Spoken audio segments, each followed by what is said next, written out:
Cuidado con el gato. No todos deberíamos tener uno. Los gatos, pequeños felinos, bellos, inteligentes, ágiles, independientes y cariñosos.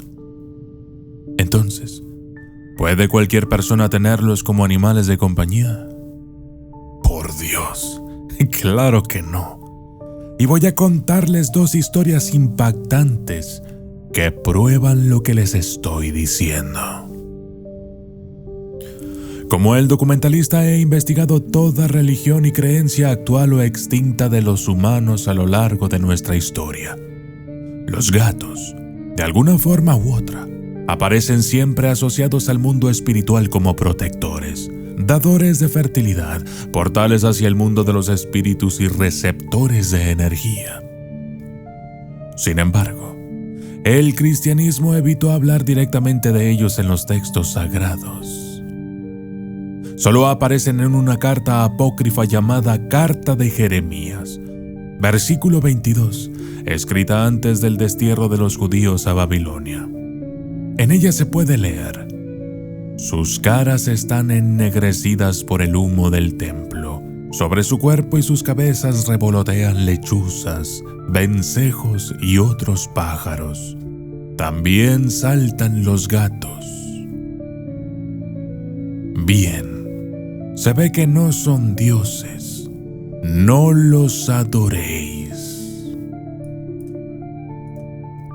Los gatos fueron condenados por los papas, asociados con brujas y Satanás, torturados y perseguidos hasta el año 1476. Poco a poco fue recuperando su rol en la sociedad. Ese prestigio antiguo perdido, pero ¿ha olvidado este felino las tradiciones de los humanos o castiga a quienes los maltratan? ¿Por qué ataca a algunas personas? Escuchen con atención por su propia voluntad, con la advertencia que aquí se hace.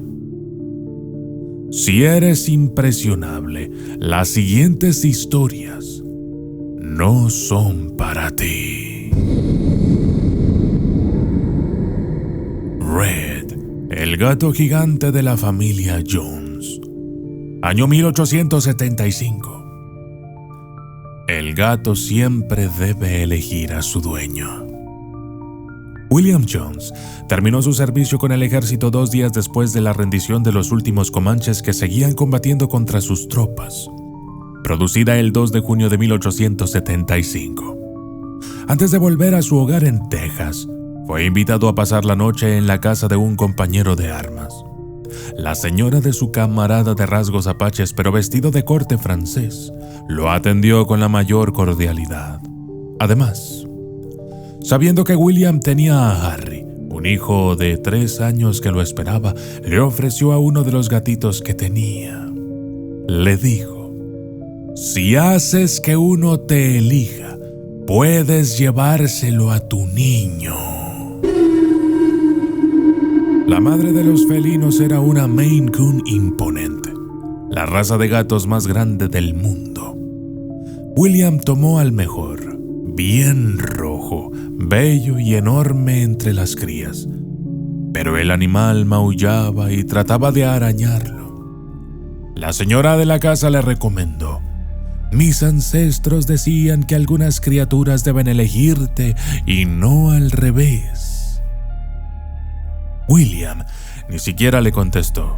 Solo metió al animal en la alforja del caballo y se despidió afectuosamente de su compañero. Sin embargo, a la señora solo le hizo un gesto adusto con la mano en el sombrero. Estaba claro que el soldado no aceptaba recomendaciones de inmundos salvajes, como llamaba él a todo descendiente de los nativos. Al llegar a su hogar salió a recibirlo su hermana Lorraine, una sufrida mujer de 25 años que solo tenía un brazo. Nunca se había casado y que estaba al cuidado del pequeño Harry desde que la esposa de William los había abandonado, cansada de los malos tratos que el soldado le daba.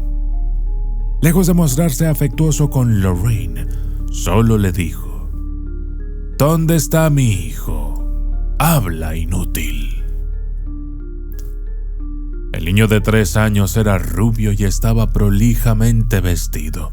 No solo era un calco de su padre en el rostro, también en su mal carácter y desprecio hacia los demás. Cuando Harry tomó el gato, sus ojos se iluminaron de felicidad.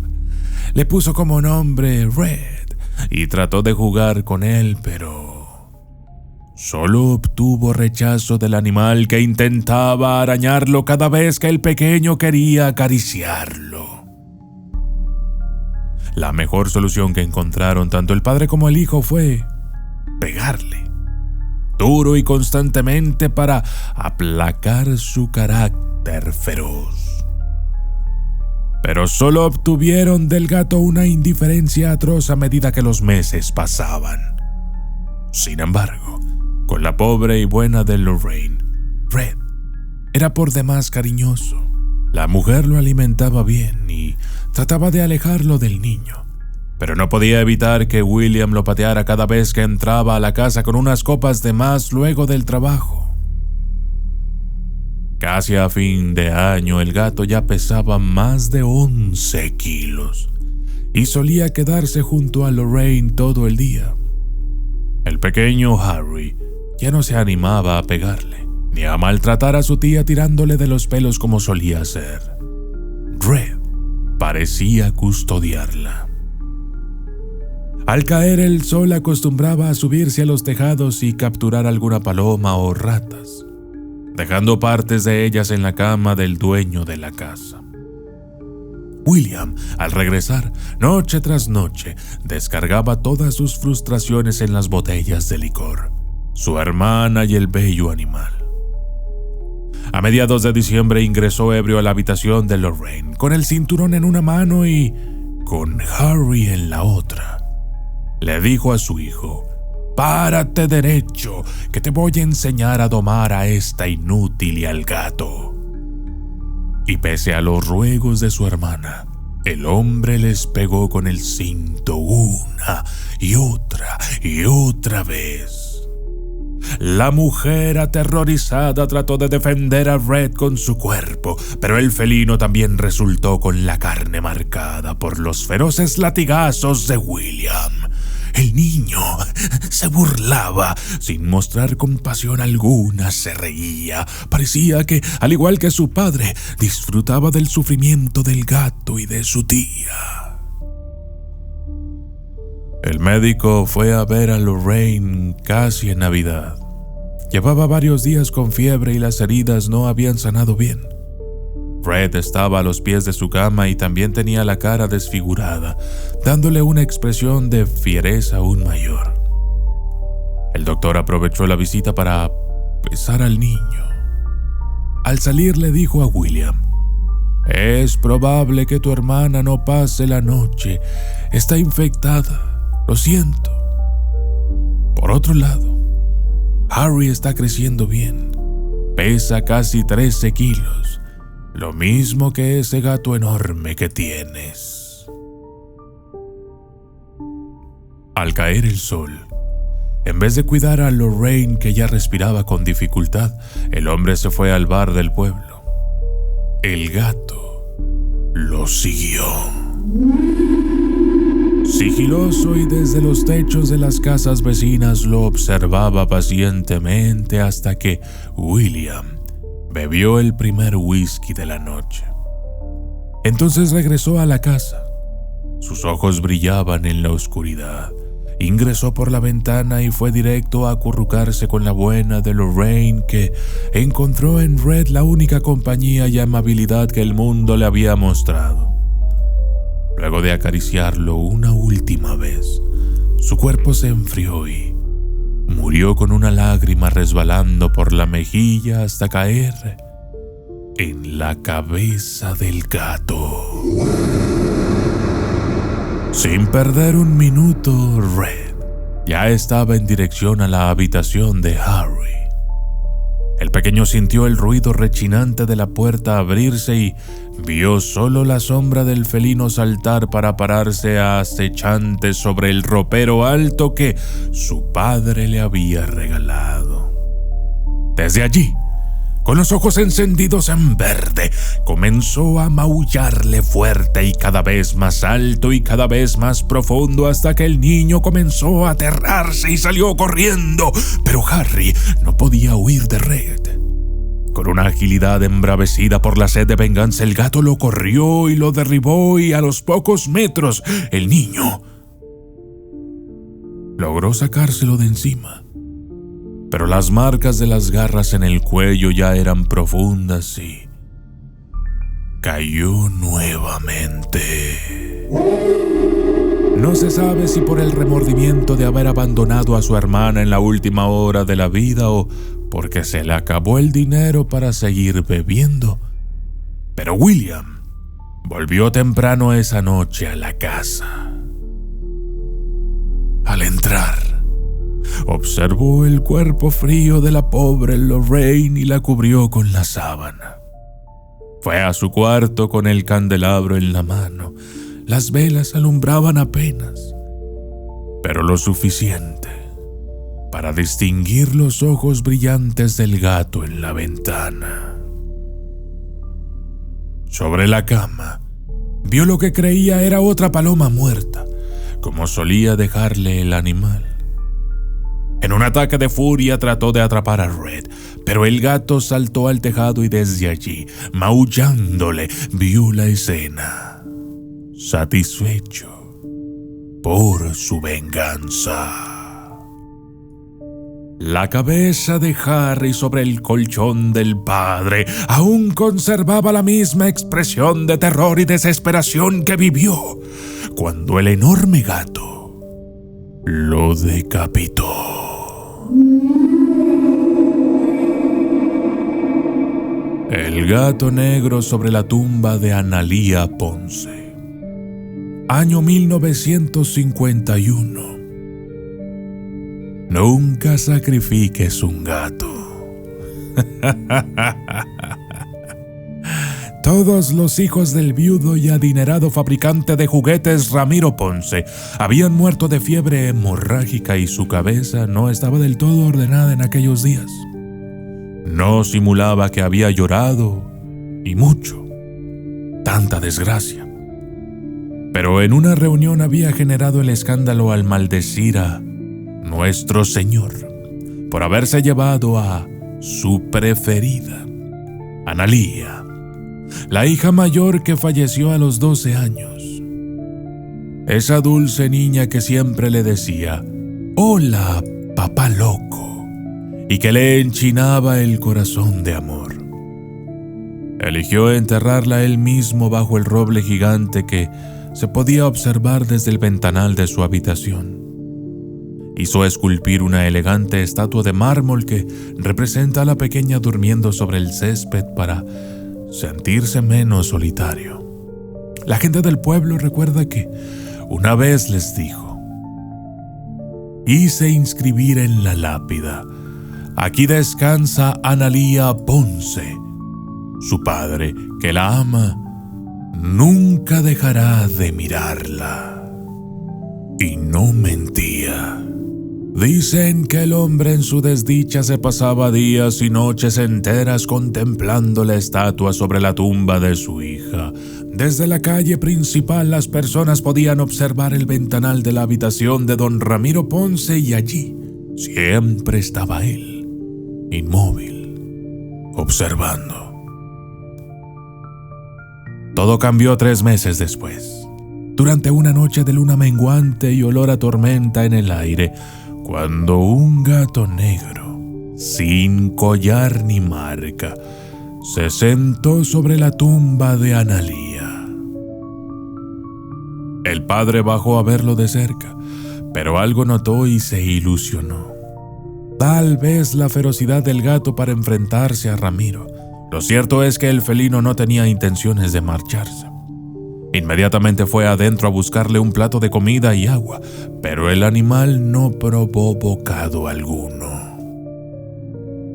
Cada noche igual, mismo gato, misma actitud, no quería abandonar la tumba ni tocar el alimento. Ramiro no tardó en ponerle nombre y lo llamó Stalin. porque los bigotes tupidos le recordaban al dictador soviético.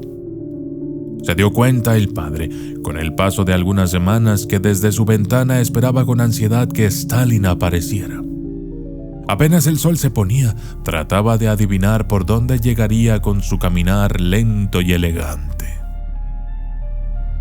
En el pueblo, sin embargo, ya corrían rumores sobre el gato y todos vinculados a la brujería. ¿Por qué? Porque Ramiro Ponce había hecho pagos, grandes pagos, confirmados por los empleados de su fábrica de juguetes que daban testimonio. Decían: sacó cheques para hechiceras y brujos, quiere revivir a la niña, el patrón está loco. Toda sospecha recayó sobre Olga Orense, la vieja del bosque, la bruja de los gatos, una anciana que vivía sola cerca de la base de la montaña. Sin caminos que marquen la ruta, la casa era visitada por conocedores locales desesperados que buscaban sus servicios. Las paredes estaban repletas de pieles y esqueletos de estos felinos colgando. Cada gato que desaparecía en la zona hacía correr un nuevo rumor. Siempre terminaba en una culpable probable: la bruja Olga. Y era cierto. La vieja tenía esos libros, heredados de sus antepasados, donde describía las ceremonias paganas, ancestrales, rituales con sacrificios para invocar a los muertos y darles un nuevo cuerpo. Hasta la casa de la bruja había ido don Ramiro y llevó consigo un pesado bolso cargado de dinero. La vieja era de muy baja altura. Sus arrugas profundas y la falta absoluta de dientes no hacían más que incrementar el largo de su nariz aguileña y enorme. Había aceptado realizar el trabajo diciendo: en unos días verás sobre la tumba de tu hija un gato negro. Vendrá de noche, responderá solo al llamado del alma de la niña. El animal no comerá ni beberá hasta que Analía quiera revivir.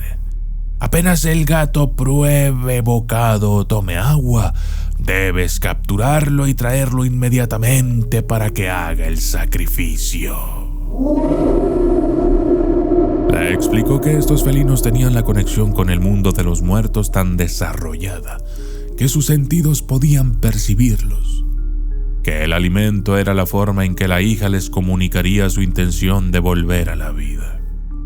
La sangre del gato drenada hasta la última gota sería el pago para los espíritus que custodian la puerta entre los vivos y los muertos. Solo así dejarán que ella regrese, pero necesita un receptor. El cuerpo de la pequeña ya no es apto para la vida. Debía elegir a otra niña. Al padre no le costó demasiado adoptar a Romina, una joven huérfana de 15 años. El convento de las Carmelitas Descalzas, donde vivía desde bebé, recibió una suma importante de dinero y sin demasiado papeleo se la llevó a casa. Trató de no cruzar palabra con ella, para no encariñarse, a la espera del regreso de su hija. Sin embargo, la idea de sacrificar al gato le parecía cada vez más lejana. Don Ramiro se sentía solo y noche tras noche fue amigando con el animal. Stalin no comía ni bebía, pero era hermoso y estilizado. El hombre empezó a hablarle.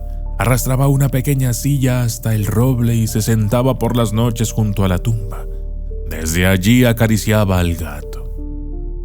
¿Sería capaz de sacrificarlo llegado el momento? Casi un mes después, en el verano de las lluvias, en una noche cubierta de rayos, Stalin por primera vez descendió de la lápida y comió el alimento con desesperación. La hora había llegado. Lo que tanto esperaba y temía a la vez don Ramiro sabía qué hacer. Tomó al gato negro y lo metió en un saco grueso. Caminó bajo la tormenta hasta el bosque y siguió adentrándose por horas entre los árboles para dar con la casa de la bruja Olga. La bruja lo hizo pasar. Sin perder tiempo, agarró al animal y lo puso sobre el altar, hecho con troncos húmedos y podridos. El gato maullaba. La vieja entonces tomó la cuchilla y le cortó la cabeza al segundo intento. El primero falló y solo le produjo un corte horrible entre la boca y las orejas. Don Ramiro tuvo ganas de vomitar y trató de voltearse para no ver. La bruja chorreó la sangre del felino directamente en su cara, pechos y hombros mientras decía las oraciones del libro. Cuando terminó, le ordenó al hombre: «El ritual ha funcionado. Vuelve en paz a tu casa.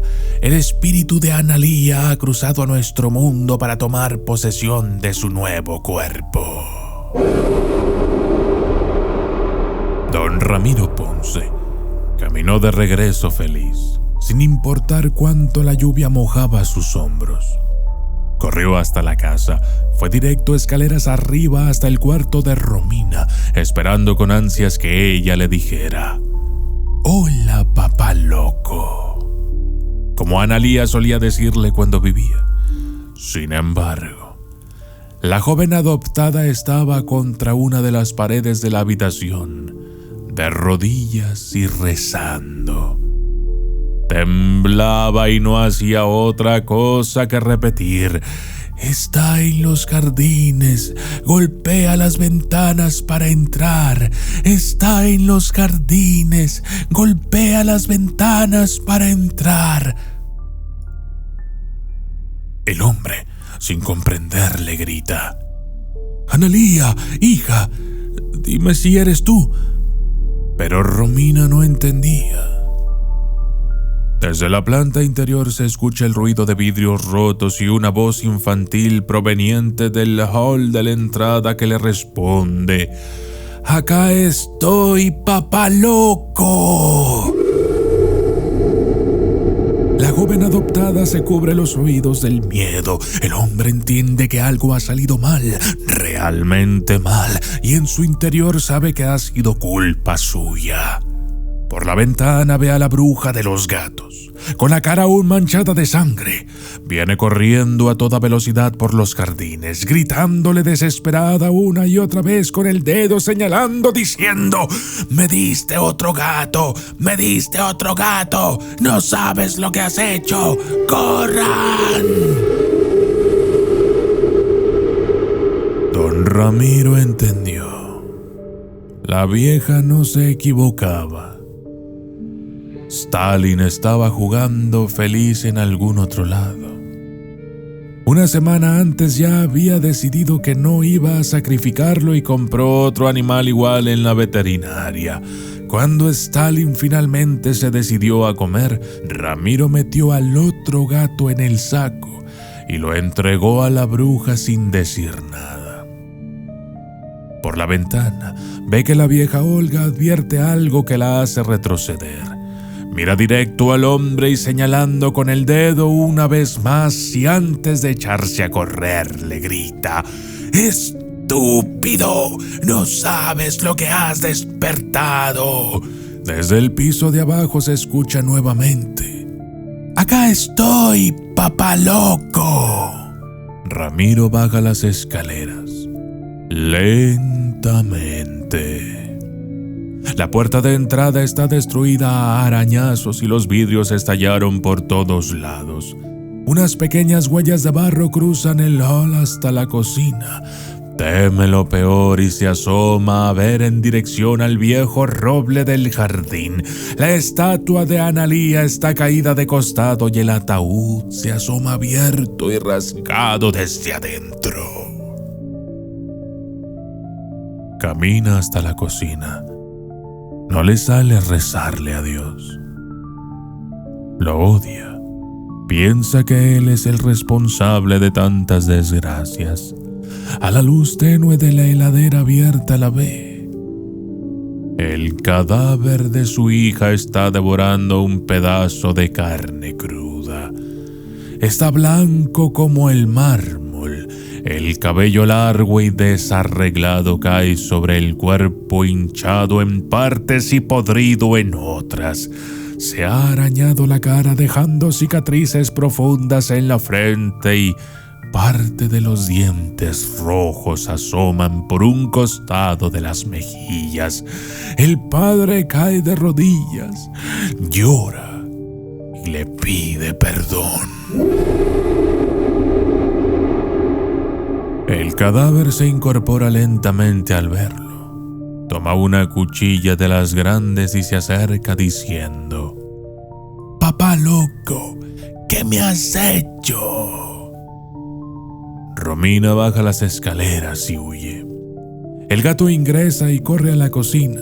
Se interpone entre el hombre y esa cosa que le gruñe y le grita aterrorizada al verlo, pero retrocede y arroja la cuchilla a medida que Stalin avanza. Ramiro continuó arrodillado, devastado al ver a su hija así. El gato lo custodia sin quitarle la vista de encima a la resucitada.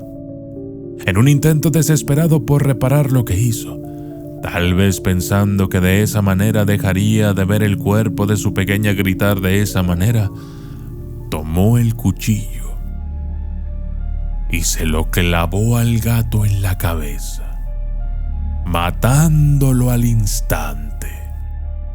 Pero lejos de arreglar el desastre, el cadáver de Analía se abalanza hacia el animal muerto y comienza a masticarlo. Los vecinos llegaron a la casa alertados por la joven Romina. Algunos iban armados, pero era tarde. Don Ramiro yacía destrozado a arañazos con la cara devorada a mordiscones. Siguieron las huellas de sangre dejadas por los pequeños pies de Analía hasta el bosque. Pero la noche era cerrada y los gritos desgarradores de esa cosa que escapaba entre los árboles fue demasiado para los hombres que decidieron abandonar la cacería y pegar la vuelta.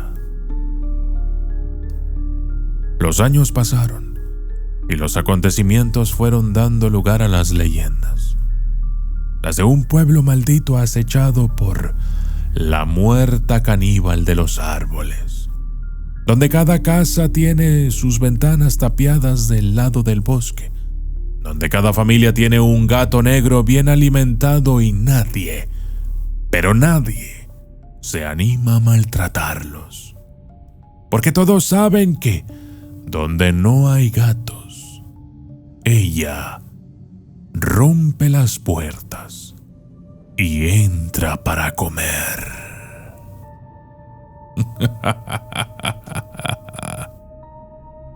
Y yo soy el documentalista. Y esto fue Cuidado con los gatos.